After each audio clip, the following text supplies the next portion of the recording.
हकीम साहब, कई दिन हो गए, पेट में ऐंठन नहीं जा रही है। फौरन हकीम साहब समझ गया कि इसको कब्ज है। बोले भाई एक बात बताओ, दुकान से तुम्हारा घर कितनी दूर है? तो मैंने कहा साहब 2 किलोमीटर। उन्होंने भैया फौरन एक कैलकुलेटर उठाया, उस पर जाने क्या हिसाब किताब लगाने लगे, और भैया हिसाब किताब लगा के फौरन उन्होंने एक शीशी उठाई और उसमें से 3-4 चम्मच फौरन उठा के उन्होंने एक कटोरे में रख दिए।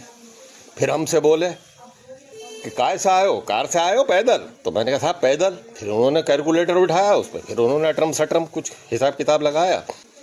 फिर बोले तुम्हारा घर कौन सी मंजिल पे है? तो मैंने कहा साहब 3री मंजिल पे है। उन्होंने फिर भैया वही कैलकुलेटर उठाया, उस पर जाने क्या फिर अटरम सटरम को गणना वणना करी उन्होंने। फिर उसमें से कटोरे में से थोड़ी सी दवा निकाल के रखी। ये बताओ तुम्हारे दरवाजे से लेटरिन कितनी दूर है? मैंने कहा साहब ऐसी होगा 20 फीट। बोले ठीक है। उन्होंने भैया सब कुछ गणना वणना करके उन्होंने थोड़ी बहुत दवा निकाली और फौरन उन्होंने कहा ये कटोरे की दवा पियो और दो मेरे पैसे, और ये पीते ही दवा रुकना मत, सीधे घर जाना। मैंने कहा ठीक है। वैसे ही करा मैंने। जैसे घर पहुंचा तो आधे घंटे बाद मैंने हकीम साहब को फ़ोन करा।